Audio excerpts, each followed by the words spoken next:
크신 은혜와 평강이 우리 사랑하는 모든 성도님들의 삶과 또 걸어가는 모든 길마다 함께 하시기를 주의 이름으로 축원합니다. 우리는 매 주일마다 지금 사도행전의 말씀을 나누고 있죠. 사도행전의 말씀을 통해서 예수 그리스도의 복음이, 주님의 교회가, 하나님의 나라가 어떻게 땅끝까지, 어떻게 저 세상 끝을 향해서 모든 영혼을 향해서 흘러가고 확장되어져 가고 있는지를 우리는 사도행전 말씀을 통해 나누는 중에 있습니다. 교회 안에는 안팎으로 참 여러 가지 어려움이 있었죠.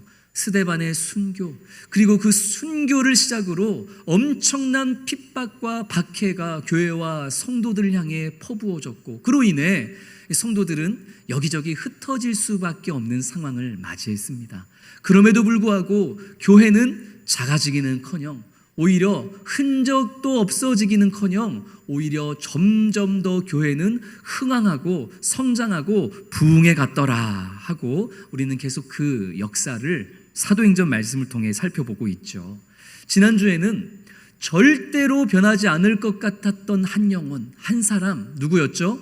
사울. 이 사울, 핍박자였던 사울마저도 변화시키시는 그 하나님의 놀라운 손길과 능력을 보면서 정말 우리 하나님은 능치 못하심이 없으신 분이시구나 하는 주의 크고 놀라운 일을 또 함께 살펴본 바 있습니다. 자, 그 결과 이 초대교회는 어떤 놀라운 결과를 맞이하게 되었는지 오늘 본문 31절이 이렇게 증언했죠. 우리 9장 31절 말씀을 다시 한번, 그때의 교회가 어떤 모습으로 변화를 맞이하게 되었었는지 31절 다시 읽습니다. 그리하여 온 유대와 갈릴리와 사마리아 교회가 평안하여 든든히 서가고 주를 경외함과 성령의 위로로 진행하여 수가 더 많아지니라. 할렐루야. 그럴 만한 상황과 배경이 아니었습니다. 여전히 핍박과 박해가 가득했음에도 불구하고 그럴수록 교회는 더 평안하고, 그럴수록 교회는 더 든든하게 세워져 가고, 주님을 경외하는 마음과 또 성령께서 주시는 위로 안에 오히려 그 수가 더 많아져 갔더라, 부흥케 되었더라, 성장케 되었더라 라고 오늘 31절은 증언하고 있는 것이죠. 그런데 이런 교회의 성장과 교회의 부흥은 뭐 엄청나고 특별한 능력을 가지고 있는 리더, 지도자, 그런 사람들이 일으키는 뛰어난 언변과 설교와 기적을 통해서 그렇게 교회가 든든히 세워져 가고 평안하고 부흥해 갔던 것만은 아닙니다.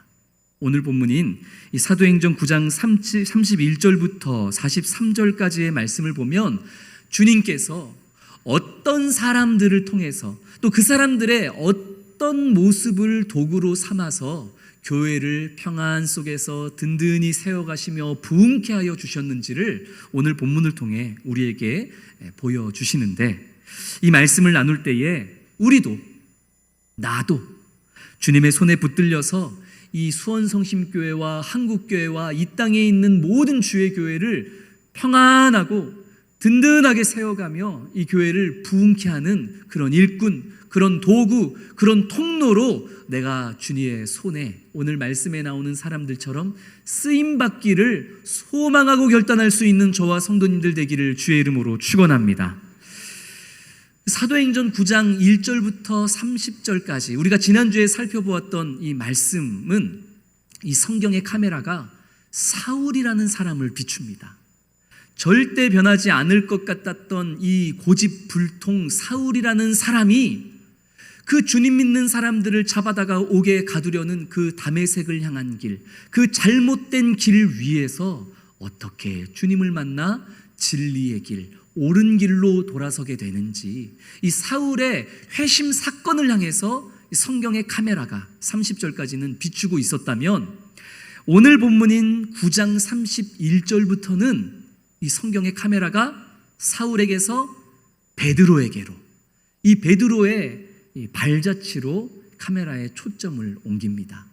베드로라는 사도가 어디에 가서 누구를 만나 어떤 또 하나님의 역사를 경험하게 되는지를 보여주는 것이 31절 이하의 말씀이죠. 우리 33절 말씀을 보면서 이 베드로가 어디서 어떤 사람을 만났는가 우리 함께 확인해 보겠습니다. 거기서 애니아라 하는 사람을 만나매 그는 중풍병으로 침상 위에 누운 지 8해라. 32절 말씀을 앞서 확인해 보면은 예루살렘에 있던 베드로가 룻다라는 지역으로 내려갑니다. 어떤 동네로 내려갔다고요? 룻다라는 이름의 동네로 내려가요. 그리고 거기서 룻다라는 동네에서 누구를 만나죠? 애니아를 만납니다. 애니아 듣기만 하면은 여자 이름 같지만 그러나 이 애니아는 이 헬라어 남성형 이름입니다. 그러니까 남자예요. 이 애니아라는 한 남자를 만나는데 성경은 이 베드로가 룻다에서 만난 애니아라는 사람이 어떤 사람이었는지에 대해서 딱 하나만 얘기합니다. 그는 중풍병으로 무려 몇 년 동안이나 중풍병으로 8년 동안이나 아무것도 하지 못하고 그저 침상에 누워만 있었던 사람, 그 사람이 룻다에서 베드로가 만난 애니아란 사람이었다. 성경은 애니아에 대해서 딱 거기까지만 소개를 할 뿐입니다. 8년입니다. 성도 여러분, 8년 날로 계산하면은 무려 2920일, 약 3000일 가까운 시간 동안 이 애니아라는 남성은 늘 침상 위에 누워서 스스로는 아무것도 할 수 없이 그저 날마다 천장만 바라보고 혼자서는 대소변도 가릴 수 없습니다. 가족이나 누군가의 도움을 받아서 대소변을 해야만 하는 그런 참 무기력하고 절망적인 하루하루를 무려 2920여일 동안 8년이라는 시간 동안 침상 위에서 살아야만 했던 인생, 그가 베드로가 만난 애니아였다라고 성경은 말씀하고 있는 것이죠. 그러나 아무것도 할 수 없는 이 절망적인 상황 가운데 아침마다 눈을 떠 눈물을 흘렸을 이 애니아를 주님은 결코 홀로 두지 않습니다. 주님은 베드로를 룻다라는 동네로 보내시고 그 룻다라는 동네에서 베드로로 하여금 8년 동안 아무것도 하지 못한 채 질병으로 침상에 누워만 살아가고 있는 그 애니아를 찾아가게 하시고 베드로의 입술을 통하여서 우리 주님은 애니아에게 하고자 하시는 말씀을 선포하시죠. 우리 34절 말씀을 통해 우리 베드로를 통해 주님이 애니아에게 무엇을 말씀하시는지 우리 같이 함께 읽겠습니다. 베드로가 이르되 애니아야 예수 그리스도께서 너를 낫게 하시니 일어나 네 자리를 정돈하라 한데 곧 일어나니. 할렐루야. 아멘. 베드로가 애니아를 찾아가죠.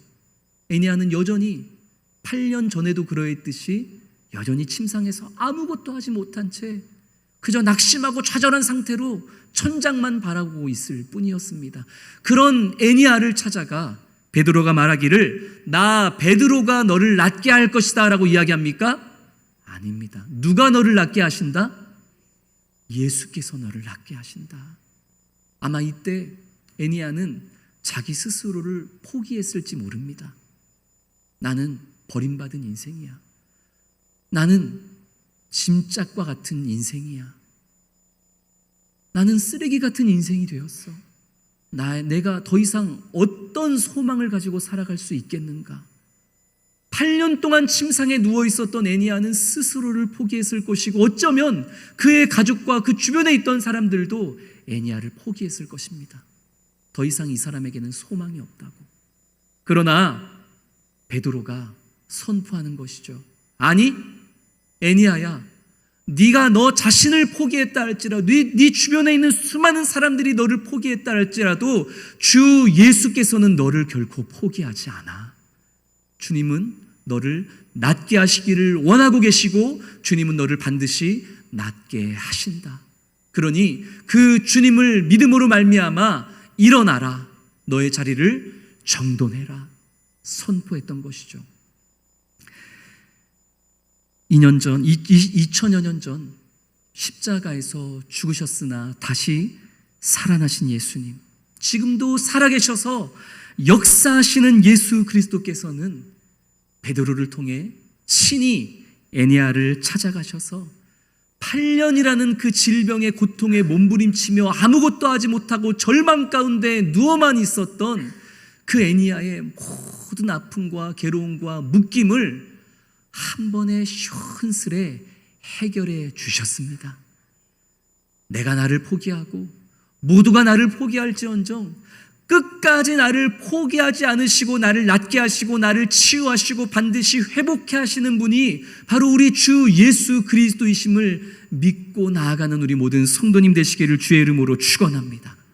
그러나 성도 여러분, 오늘 말씀의 핵심은 이 8년 동안 아무것도 질병으로 못하고 누워만 있던 이 한 사람이 회복되었더라, 치유되었더라, 여기에 오늘 말씀의 핵심이 있지 않습니다. 오늘 말씀의 진정한 핵심과 포인트는 35절이에요. 우리 35절 말씀을 우리 큰 목소리로 같이 읽겠습니다. 룻다와 사론에 사는 사람들이 다 그를 보고 어떻게 했다고요? 주께로 돌아왔다고요. 룻다라는 동네, 애니야가 살던 동네였잖아요. 근데 애니야가 살던 그 룻다라는 동네뿐만이 아니라 그 옆 동네인 사론에 사는 사람들까지 다 주님께로 돌아왔대요. 누구를 보고? 애니야를 보고 수많은 사람들이 주께로 돌아왔다는 거예요. 애니야가 교회를 평안하고 든든히 세워가고 건강하게 부흥시키는 도구와 통로가 되었다고 35절은 힘주어 말씀하고 있는 것입니다. 애니야가 뭐 했는데요? 애니야가 사도들처럼 뛰어난 언변으로 예수 그리스도의 복음과 하나님의 나라를 선포했습니까? 아니요. 그러면 뭐 놀라운 기적으로 막 귀신을 내쫓고 수많은 표적을 보여줌으로써 하나님의 역사를 사람들에게 보여주었습니까? 아니요. 애니야가 한 것이라고는 그저 8년이라는 긴 세월 동안 그 고통과 때로는 그 수많은 사람들 앞에 무시당하는 그 수치들을 주 안에서 버티고 견디고 감당해낸 것밖에는 없습니다. 애니야는 자신의 지난 8년 동안 아무것도 못하고 질병으로 누워있었던 시간이 버리는 시간, 쓰레기와 같았던 시간, 아무것도 아닌 시간이었을 거라고 생각했을 거예요. 그러나 주님은 말씀하십니다. 아니, 너의 8년이라는 그 절망의 시간이 나의 손에 붙잡히게 되었을 때 그 시간은 오히려 버림받은 시간이 아니라 쓸모없는 시간이 아니라 너의 그 8년이라는 아픔의 시간은 수많은 사람들을 주께로 믿고 돌아오게 만드는 거룩하고 빛나는 도구가 되고 통로가 되었노라고. 애니야에게 그것을 말씀하고 계시는 거예요. 이게 복음의 신비입니다. 일본의 전통 예술 중에 킨츠기라는 그런 이 기법이 있습니다.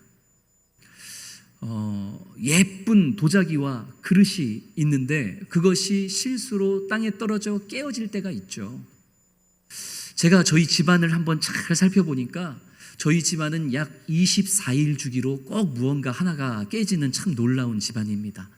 지난주인가 지지난주에는 저희 딸이 컵을 깨먹고 또 지지 않으려고 그러는 건지 제 아내도 또 그릇을 깨먹고 아주 경쟁하듯이 집에 있는 하나하나를 막 서로 깨먹으면서 하여튼 뭐 그런 놀라운 집인데, 어쨌든 이 멀쩡했던 도자기나 그릇, 이거 컵이 떨어져서 깨지고 산산조각이 나면 어떻게 해요? 어떻게 해요? 주워서 버려야죠. 깨지기 전까지는 쓸모가 있는 것들이었지만 바닥에 떨어져 깨진 순간 그것은 쓸모없는 쓰레기가 될 뿐이기에, 혹은 누구를 다치게 할 수 있는 것이 되기에 이제 조심스럽게 그것을 모아 쓰레기통에 버리는 것이 일반적인 일입니다. 그러나 이 일본의 킨츠기 장인들은 이 무언가가 깨졌을 때, 도자기가 깨졌을 때, 그릇이 깨졌을 때 그것을 버리지 않아요. 그 깨진 조각들을 조심스럽게 한 곳에 모으고 그 깨진 면에 오칠을 하고, 그리고 그 오칠 위에 금가루를 묻혀서 깨진 조각들을 다시 이어붙여 원상복구합니다. 그렇게 깨진 조각들에 오칠을 하고 금가루를 붙여서 다시 수리하고 완성한 이 킨츠기 기법으로 완성된 그릇의 모습이 바로 이와 같습니다. 우리 화면 한번 보여주실까요? 이렇게 되는 거예요. 이게 일본 정통 킨츠기 도자기 그릇입니다. 처음부터 이렇게 만들어진 게 아니에요. 지진이나 실수로 떨어져 깨진 조각들을 이 깨진 조각에 이 오칠과 금가루를 묻혀서 이어붙여 이렇게 아름다운 또 다른 작품을 재탄생시키는 게 킨츠기입니다. 주님께서는 이렇게 애니야의 아픔, 애니야의 그 깨진 8년이라는 질병으로 고통으로 부르짖었던 그 아픔의 흔적들을 금빛 흔적으로 남기시사 수많은 사람들이 보고 주께로 돌아오게 만드는 주의 통로가 되고 도구가 되게 하신 줄 믿으시기를 소망합니다. 이 킨츠기 기법으로 만들어진 재탄생된 이 도자기 그릇은 핵심은 상처의 흔적입니다. 상처의 흔적을 가리려 하지 않아요. 오히려 어디가 깨진 자리였는지, 얼마나 큰 상처였는지를 더 명확하게 상처의 흔적을 보여주는 게 이 킨츠기의 공법입니다.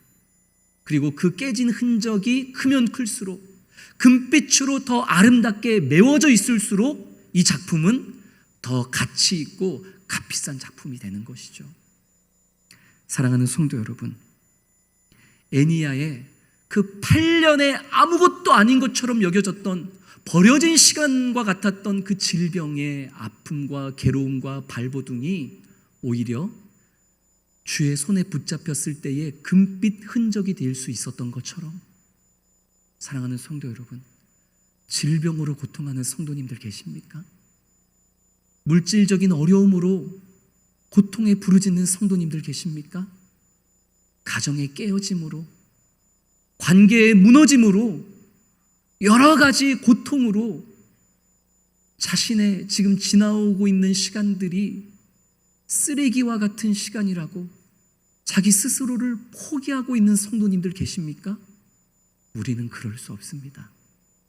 주님은 우리의 절망과 우리의 실패와 우리의 연약함과 우리의 아픔과 우리의 그 모든 괴로움을 금빛 흔적으로 채우시사 그런 우리로 말미암아 더 많은 사람들이 주를 보게 하고 알게 하고 믿게 하여 주께 돌아오게 만드는 주의 도구로, 주의 통로로 그렇게 우리를 들어 사용하여 주실 줄로 믿습니다. 그렇게 애니야처럼 우리의 아픔을, 우리의 질병을, 우리의 모든 것을 주의 영광을 위하여, 주의 나라를 위하여 사용해 줄 것을 확신하며 주를 붙잡으며 나아가는 저와 성도님들 될 수 있기를 주의 이름으로 축원합니다.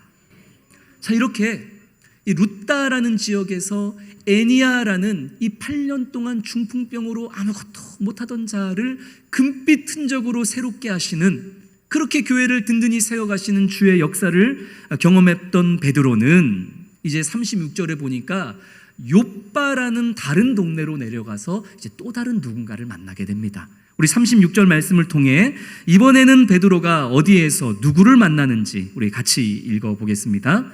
욥바에 다비다라 하는 여제자가 있으니 그 이름을 번역하면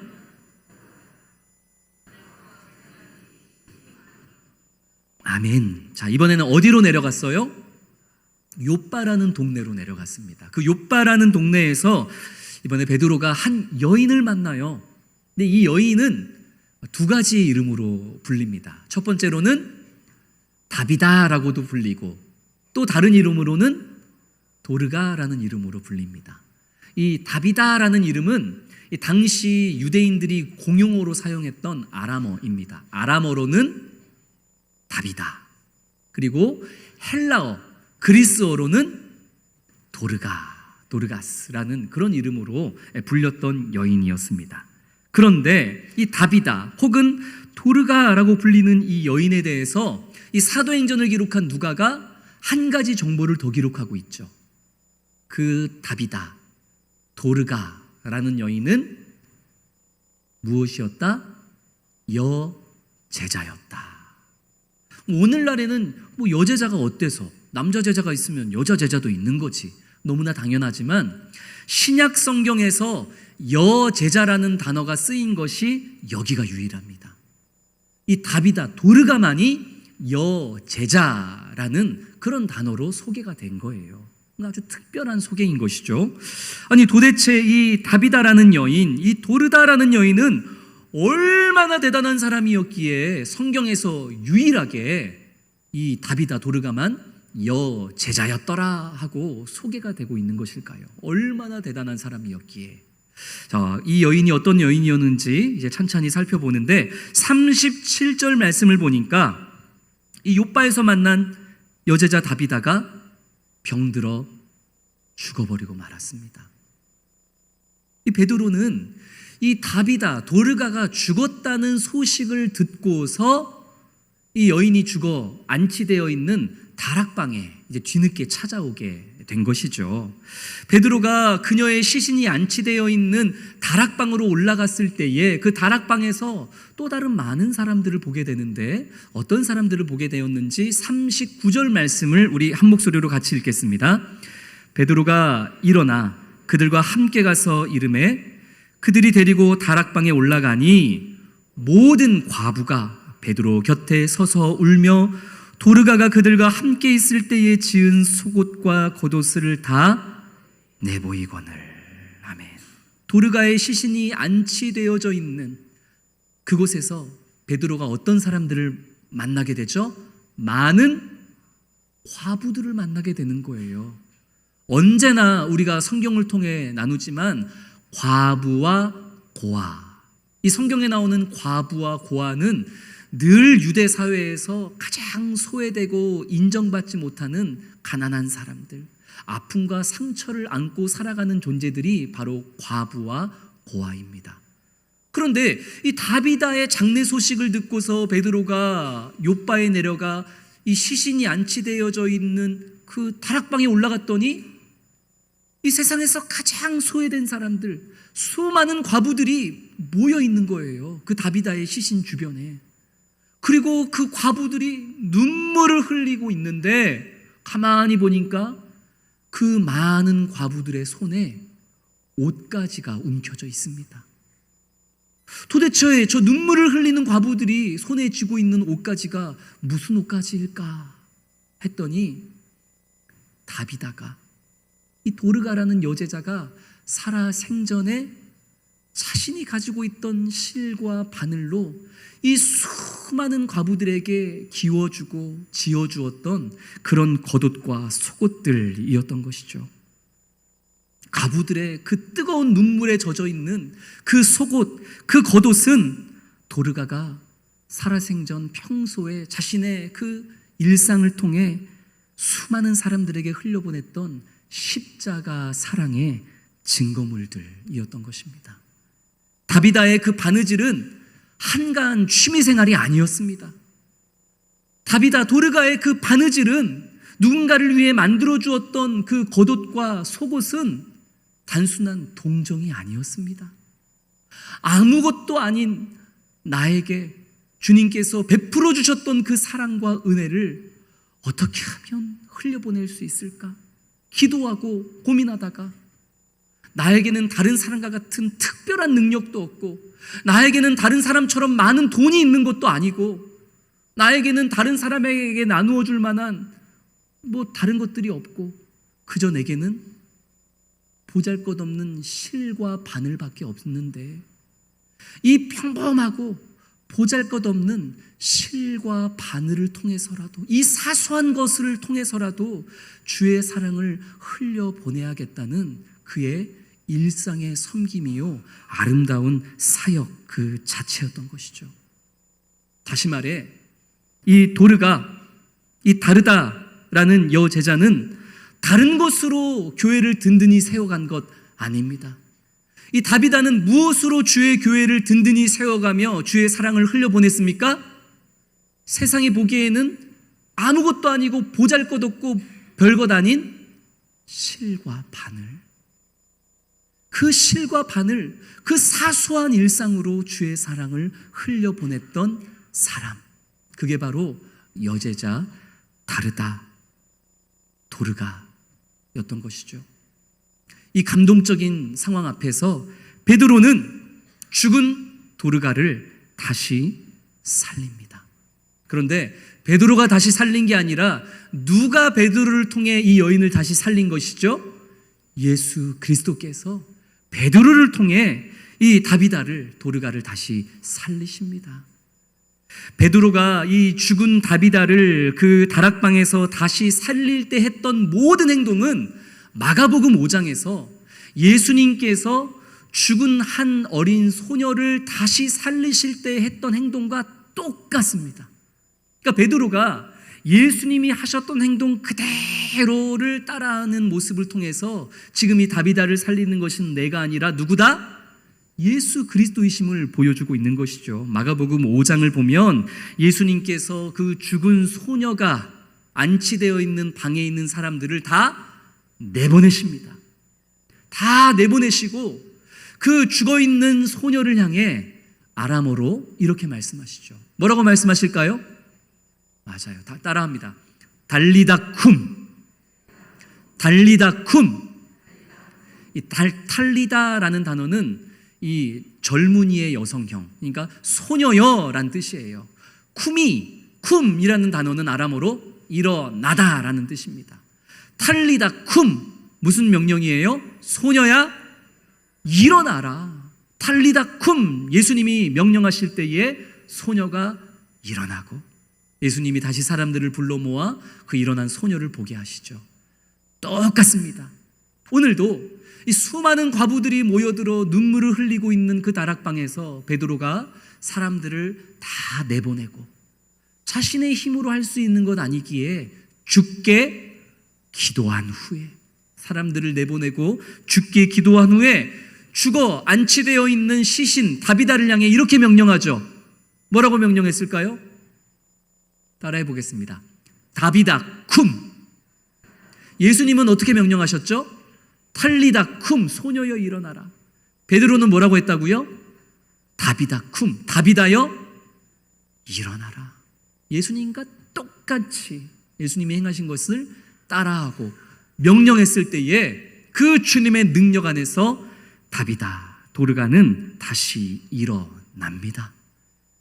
42절 말씀은 이 결과 어떤 놀라운 역사가 일어났는지에 대해서 이렇게 증언을 하죠. 우리 42절 말씀을 마지막으로 큰 소리로 같이 읽겠습니다.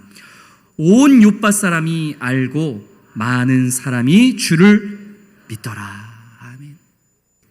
애니야의 그 아무것도 아닌 것만 같은 시간들, 그 버림받은 것만 같았던 8년의 시간들을 금빛 흔적으로 만드시사 수많은 사람들로 하여금 주께 돌아오게 하시고 교회를 평안하고 든든히 세워가게 하셨던 예수님께서 이번에는 다비다, 도르가, 그녀가 행했던 그 보잘것없어 보이는 실과 바늘로 흘려보냈던 그 주님의 사랑의 역사를 더욱더 귀히 여기시고 더 빛나는 흔적이 되게 하심으로써 욥바에 있는 수많은 사람들이 주님을 믿게 만드는 도구가 되고 통로가 되게 하여 주신 줄로 믿습니다. 말씀을 맺습니다. 사랑하는 성도 여러분, 오늘도 우리는 사도행전의 말씀을 통해서 예수 그리스도의 복음이, 주님의 교회가, 하나님의 나라가 또 어떻게 확장되어져 가는지를 오늘 우리는 말씀을 통해 나누었습니다. 대단한 사람들을 통해서, 놀라운 기적을 통해서, 특별한 사건을 통해서 주님의 나라가, 주의 교회가 든든히 세워져 갑니까? 그것만이 아닙니다. 오늘 말씀을 통해 우리는 지극히 평범한 사람들을 통해서, 아니 평범하다라고 하기에는 세상의 눈으로는 보잘것없어 보이는 애니야와 도르가의 삶을 통해 오히려 교회를 든든하고 거룩하고 강력하게 세워가시는 주님의 역사를 우리는 보게 됩니다. 누군가에게는 실패일 뿐이에요. 누군가에게는 연약함이고, 누군가에게는 실과 바늘? 그게 뭐라고? 아주 특별할 것 없는 일상일 뿐입니다. 그러나 성도 여러분, 우리의 그 보잘것없어 보이는 실패와 절망과 좌절과 실과 바늘이라는 우리가 가지고 있는 그 사소한 것이 주님의 손에 붙잡힌 도구가 되었을 때 그 모든 것들은 빛나는 흔적이 되어 수많은 사람들에게 예수를 보게 만들고 알게 만들고 믿게 만들고 주께로 돌아오게 만드는 우리 자녀를, 우리 가정을, 내 주변에 있는 수많은 이들을 구원케 하는 복의 통로, 구원의 통로, 생명의 통로가 되어질 줄로 믿습니다. 그러니 성도 여러분, 질병 가운데 있다 할지라도, 어떤 어려움에 발버둥 치는 하루하루를 살아가고 있다 할지라도 포기하지 마십시오. 애니야의 그 절망을 주님께서 도구로 사용하셨듯 반드시 우리 주님은 우리 성도님들의 아픔의 상황, 그 실수와 괴로움을 화려한 금빛 인생으로, 도구로 변화시켜 주실 것입니다. 힘내십시오. 주님 바라보십시오. 주님 행하실 것입니다. 나는 가진 게 없다고, 나는 내세울 게 없다고, 나는 그래서 주님의 교회를 위해서 할 수 있는 게 없다고 작아지지 마십시오. 실과 바늘만으로도 얼마든지 주의 사랑을 흘려보낼 수 있고, 주의 놀라운 욥바에 있는 수많은 사람들이 주님을 믿게 하는 통로가 될 수 있다는 것을 다비다를 통해 주님이 보여주시지 않았습니까? 내가 가지고 있는 그 아주 작은 그것 하나로 우리가 주의 복음 전할 때에, 우리가 지금 이 섬김위원회에서 이 있는 상자 사역도 진행하고 있잖아요. 그 작은 상자에 이웃을 향한 주님의 마음을 주의 마음으로 하나하나 담는 것만으로 연무동에 있는, 수원 땅에 있는 수많은 사람들이 주께로 돌아오게 되더라. 우리 주님은 얼마든지 놀라운 역사를 이루시는 분이심을 신뢰하십시오. 구경꾼이 되지 마시고 내가 애니야가 되고 내가 다비다 도르가가 되어 주님의 영광을 위해 일하는 주의 거룩한 통로, 일꾼이 되시기를 주의 이름으로 축원합니다. 우리를 통하여서 일하실 주님을 기대하고 소망하는 마음으로 우리 주가